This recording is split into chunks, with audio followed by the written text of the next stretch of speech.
సోమాపురంలో ఉండే వీరయ్యకి మూడో భార్య కరుణ. ఆమె చూడడానికి అందంగా ఉంటుంది. ఆమెని వీరయ్య చేసుకోవడానికి కారణం కూడా అదే. వీరయ్య తన సొంత పొలం పనులన్నీ తనే చూసుకునేవాడు. మంచి కండపుష్టి కలవాడు.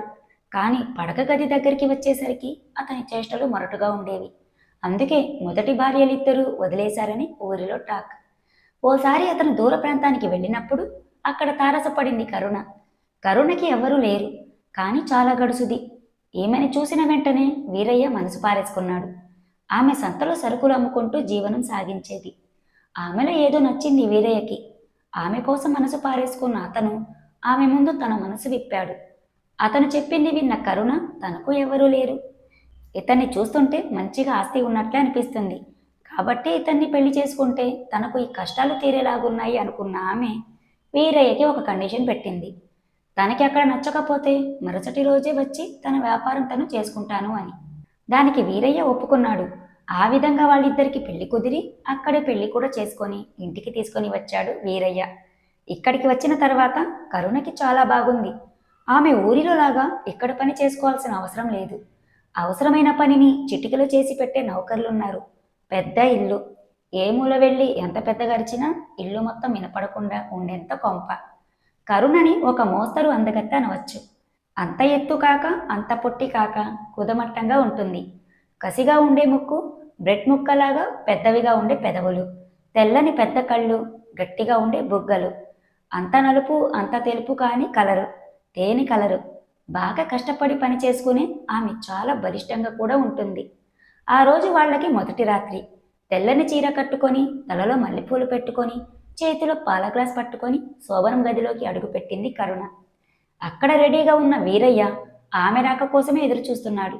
ఆమె లోపలికి వచ్చిన వెంటనే తలుపు వేసి ఆమె చేతిలోని పాల గ్లాస్ తీసుకొని గడగడ తాగి ఆమెని రెండు చేతులతో ఎత్తి మంచం మీదకి విసిరాడు. ఆమెని మెల్లిగా అల్లుకున్నాడు. అరగంట తర్వాత కరుణ ఒళ్ళు హూనమైంది. ఆమెకేం అర్థం కావడం లేదు. ఎంతో అపురూపంగా ఊహించుకున్న తన శోభనం ఏంటి ఇలా అయింది? ఇతను మనిషి కాదు పశువు అనుకున్న ఆమె లేవటానికి కూడా ఓపిక లేక అలాగే పడుకుండిపోయింది. పొద్దున్న ఇంటిలోని గిన్నెల శబ్దంతో మేల్కు వచ్చింది కరుణకి. లేచిన వెంటనే రాత్రి జరిగిన తన శోభనం గుర్తుకు వచ్చి దిగ్గున లేచి కూర్చోవాలని ప్రయత్నించింది. కానీ ఆమె ఒళ్ళు ఆమెకి సహకరించలేదు. ఒళ్ళంతా నొప్పులు. అంతలో వీరయ్య ఆ గదిలోకి వచ్చాడు. అతన్ని చూసిన ఆమెకి ఒళ్ళంతా కంపనం పుట్టినట్టయి అతన్ని అసహ్యంగా చూసింది. కానీ వీరయ్య మాత్రం ఆమెను చూసి చిరునవ్వు నవ్వి చేతిలోని కాఫీ ఆమెకు అందించి ఆమె పక్కనే కూర్చొని ఆమె తల తన భుజానికి ఆనించుకొని నిమరసాగాడు ఏమెరగనట్టు. అతని నడవడిక చూసిన ఆమెకి ఏమర్థం కాలేదు. అతని భుజం మీద తన తలని విసురుగా తీసుకున్న కరుణ అతని నుండి దూరంగా జరిగి అతన్ని అసహ్యంగా చూసి, నువ్వు మనిషివి కాదు, నేను వెళ్ళిపోతాను అంది. కళ్ళ నుండి ఉబుకుతున్న కన్నీళ్ళని ఆపుకుంటూ. ఆమెకేసి జాలిగా చూస్తూ వీరయ్య, నన్ను క్షమించు కరుణ, నేను ఆ సమయంలో పశువులాగా ప్రవర్తిస్తాను, నాకే తెలియదు, అదెలా ఎందుకు జరుగుతుందో నాకే ఇప్పటికీ తెలియడం లేదు అంటూ ఆమె కాళ్ల మీద పడి నన్ను క్షమించు అని గట్టిగా అరవసాగాడు. కరుణకి ఇదేం అర్థం కావడం లేదు. రాత్రి రాక్షసుడి మాదిరి ప్రయత్నించిన తన మొగుడు ఇప్పుడు చిన్నపిల్లాడి మాదిరి ఏడుస్తున్నాడు. ఇదెక్కడి విచిత్రం అనుకున్న ఆమె మెల్లిగా లేచి బాత్రూంలోకి వెళ్ళింది. ఆమె స్నానం చేసి వచ్చే లోపల వీరయ్య ఆమెకి కావాల్సిన టిఫిన్ అంతా ఆమె మంచం దగ్గరికి తీసుకొని వచ్చి ఆమెని తినమని చెప్పి బయటికి వెళ్ళిపోయాడు. కరుణ టిఫిన్ తిని కాస్త స్థిమితపడి రాత్రి పొద్దున జరిగిన దాని గురించి ఆలోచిస్తూ ఆ ఇల్లు మొత్తం తిరిగింది. అలా తిరగడంలో ఆమెకి వీరయ్య పాత పెట్టె ఒకటి కనబడింది. దానిలో ఏమున్నాయో తీసి చూడాలి అనిపించింది ఆమెకి. ఒకసారి ఇల్లు మొత్తం చూసి పనివాళ్లంతా ఎవరి పనుల్లో వాళ్ళు ఉండటం చూసి మెల్లిగా ఆ పెట్టె ఉన్న గదిలోకి వెళ్ళి గది తలుపుకి గొళ్ళెం వేసింది. మెల్లిగా శబ్దం రాకుండా ఆ పెట్టెని తెరిచి చూసింది. ఆ పెట్టెలో వీరయ్య వేసిన బొమ్మలు చాలా ఉన్నాయి. ఆ బొమ్మల్లో ఉండే ఆడది ఒక అందమైన ప్రౌఢ మాదిరి ఉంటే ఆమెతో ఉన్న మగవాడు కూలి పని చేసుకునేవాడిలాగా ఉన్నాడు. అదంతా కిటికీ సందుల్లో నుంచి, మంచం కింద నుంచి, ఇంటి పైకప్పు నుంచి ఆ కుర్రాడు చూస్తున్నట్లుగా ఉన్నది. ఆ కుర్రవాణ్ణి ఎక్కడో చూసినట్టుగా అనిపించింది కరుణకి. తరచి చూడగా అతను వీరయ్యలాగా అనిపించాడు. ఆ కాగితాల మీద ఆర్ట్ బై వీరయ్య అని రాసి ఉండటం చూసి అవి వీరయ్య వేసి ఉంటాడు అనుకుంది కరుణ. ఆమెకేం అర్థం కావడం లేదు. ఆమె చదువుకున్నదే అంతంత మాత్రం. అందువల్ల అక్కడ కనిపించే సన్నివేశాలు ఆమెకి ఒక్కొక్కటి ఒక్కొక్క విచిత్రంగా అనిపించాయి. ఆ ఆలోచనలకి ఆమెకి ఉన్నట్టుండి కళ్ళు తిరిగినట్టయి అక్కడే కూలబడింది. ఇంకా అలా ఆలోచిస్తే బుర్ర తిరిగిపోతుందనుకున్న కరుణ ఆ కాగితాలని పెట్టెలో పెట్టేయాలి అనుకొని పైకి లేవబోయింది. కానీ లేవలేక అలాగే పడుకొని ఉండిపోయింది. అలా ఎంతసేపు ఉందో తెలియదు కానీ కొంచెంసేపు అయిన తర్వాత రెండు బలిష్టమైన చేతులు ఆమె భుజాలు పట్టుకొని అవలీలగా ఆమె శరీరం మొత్తం ఎత్తి పైకి లేపి ఆ రూంలోనే ఉన్న మంచం దగ్గరికి తీసుకొని పోయి ఆమెని అక్కడ పడుకోబెట్టాయి. అతనే మళ్ళీ ఆమె చెంపలు తడుతూ చేతిలో నీళ్ల గ్లాస్ని ఆమె పెదవులకి ఆనించాడు. ఆమె గబగబా రెండు గుటకలు వేసి కళ్ళు తెరవడానికి ప్రయత్నించింది. కాని కళ్ళు విడివడలేదు. అతను మరలా ఆమెకి నీళ్లు తాపించి కొంచెం నీళ్లు చేతిలోకి తీసుకొని ఆమె ముఖం మీద చిలకరించాడు. అప్పటికి కాని ఆమెకి కొంచెం కొంచెం తెరిపినీయలేదు. కొంచెం కళ్ళు తెరిచి చూసిన ఆమె నీళ్ళిచ్చినవాడు ఆ ఇంటిలో పనివాడు కామయ్య అని తెలుసుకొని దిగ్గున లేచి చీర సర్దుకొని అతనికి దూరంగా జరిగింది మంచం మీదే.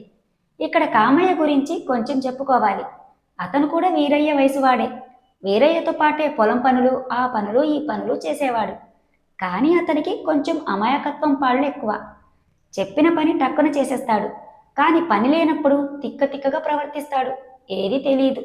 ఆకలి వేసినప్పుడు అన్నం పెట్టమని కూడా అడగడు. అలాంటి కామయ్య ఇప్పుడు కరుణ పరిస్థితి చూసి జాలిపడి ఆమెకు నీళ్లు తెచ్చిచ్చాడు.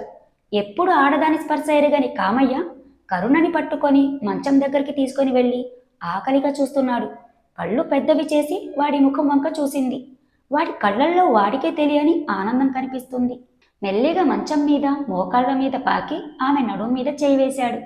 వాడి మొహాన్ని ఆమె మొహం కేసి తీసుకువచ్చాడు పిచ్చి చూపులు చూస్తూ. ఆమె చివాలున అతని చెంప చెళ్ళుమనిపించింది తన కుడి చేత్తో. అతనికి చీమ కుట్టినట్టు కూడా అనిపించలేదు ఆమె దెబ్బకి. అలాగే నవ్వుతూ ఆమె పెదవులు అందుకున్నాడు. ఆమె కళ్ళు మూసుకుంది. ఒక పక్క ఇదేంటి తన పరిస్థితి ఇలా మారింది అనుకుంటూ భయపడి, ఇంకొక పక్క ఆమె శరీరం అతనితో ఒక్కసారి ఉంటే బాగుంటుందనే భావన ఆమెని ఆ విధంగా చేస్తుంది. ఇంకొక పక్క అసలే రాక్షసుడైన తన మగుడు ఏ విషయం తెలిస్తే తనను చంపేస్తాడన్న భావన. మొత్తాన్ని తనని ఆక్రమించుకుంటున్న కామయ్యని ఒక్క తోపు తోసింది. కామయ్య వెళ్ళి మంచం కింద పడ్డాడు. ఒక్కసారిగా అతని నడుము కలుక్కుమనేసరికి పైకి లేచి నడుము రుద్దుకుంటూ ఎందుకు నన్ను కొట్టావు అని ఏడుస్తూ అడిగాడు. అతని పరిస్థితి తెలిసిన కరుణ అతని ఏడుపు చూసి కొంచెం భయం వీడి కొట్టక మీదికి వస్తుంటే ఏం చెయ్యాలి అన్నది. అలా అయితే ఇప్పుడు నేనేం చెయ్యాలి అమాయకంగా అడిగాడు కామయ్య. వాడి అమాయకత్వానికి పూర్తిగా భయం వీడిన కరుణకి అతని మీద కోరిక పుట్టింది. ఆ విధంగా అయినా వీరయ్య మీద తన కోపం చల్లారుతుందో ఏమో చూడాలి అనిపించింది. నేను నీకు కావాలా అంది. ఇప్పుడే కదా నన్ను కొట్టావు, ఇంకా కొట్టంలేరా, వచ్చి నన్ను అల్లుకో అంది. పరిగెత్తుకొని ఆమె దగ్గరికి వెళ్ళి హక్ చేసుకున్నాడు. 10 నిమిషాల తర్వాత వీరయ్య ఆ రూమ్ తలుపు తీశాడు. అది కిర్రుమని సౌండ్ చేస్తూ తెరుచుకుంది. కానీ వాళ్ళిద్దరూ దాన్ని గమనించలేదు. వీరయ్య వాళ్ళిద్దరినీ ఒక్క క్షణం చూశాడు. వీరయ్య ఎప్పుడు వాళ్ళని సమీపించాడో తెలియలేదు. అప్పటికి గాని వాళ్ళిద్దరికీ అక్కడ జరిగింది అర్థం కాలేదు. కరుణకి ఒక్కసారిగా మైకం కమ్మి అతని వంక భయంగా చూసింది. అతని చూపు కోరిక వెలువరిస్తుంది. అతని చూపుని పసిగట్టిన కరుణ ఇంకేం ఆలోచించకుండా ఇద్దరికి సమానంగా పంచించింది తన శరీరాన్ని. 1 గంట తర్వాత కామయ్య బయట గడివేసి వెళ్ళిపోయాడు తన చాప మీదకి. వీరయ్య ఆమె తలని తన మీద వేసుకొని పడుకున్నాడు ప్రశాంతంగా. కరుణ అప్పుడు పెదవి విప్పింది తన సందేహాలను తీర్చుకోవడానికి. ఏవండి, మీకేం అనిపించలేదా? కరుణ, నాకు తెలుసు నువ్వేం అడగాలి అనుకుంటున్నావు, చెబుతాను విను అని గొంతు సవరించుకున్న వీరయ్య ఇలా చెప్పాడు. నిన్ను పనివాణ్ణి చూసిన తర్వాత నా మనసులో ఎందుకనో కోపం రాలేదు. దాని స్థానంలో నాకు నీ మీద అంతులేని ప్రేమ కలిగింది. దీనికి కూడా కారణం ఉంది. నా చిన్నప్పుడు మా అమ్మ చనిపోయిన తర్వాత మా నాన్న 2వ పెళ్లి చేసుకున్నాడు. కానీ పడుచు పెళ్ళైన ఆమె కోరికలు తీర్చలేక దిగులు పడేవాడు. అలాంటి సమయంలో ఆమె మా ఇంటి నౌకర్ని తగులుకొని అంతులేని సుఖాలని నా కళ్ళ ముందే అనుభవించింది. అప్పుడు నాకు ఆమెని చంపాలి అనంత కోపం వచ్చేది. కానీ మా నాన్న నన్ను ఆపేవాడు. అప్పటి నుంచి ఏ ఆడదాన్ని చూసినా నాకు వారి మీద అంతులేని కోపం వచ్చేది. అదే నిన్న మనకు జరిగిన శోభనంలో నేను చేసిన దానికి కారణం. కానీ మధ్యాహ్నం మన పనివాడితో ఉన్నప్పుడు నీ కళ్ళల్లో సంతోషం చూసి నాకు కనువిప్పైంది. ఆడదాన్ని అందంగా లొంగ తీసుకోవాలే గాని ఆమెని పశుత్వమైన ప్రవృత్తితో హింసించకూడదని అప్పుడే అనిపించింది నాకు. అంతే జరిగింది. అంతకు మించి ఇంకేం లేదు కరుణ అన్నాడు. ఏదేమైనా మనకి మంచికే అనుకొని తృప్తిగా కళ్ళు మూసుకుంది కరుణ.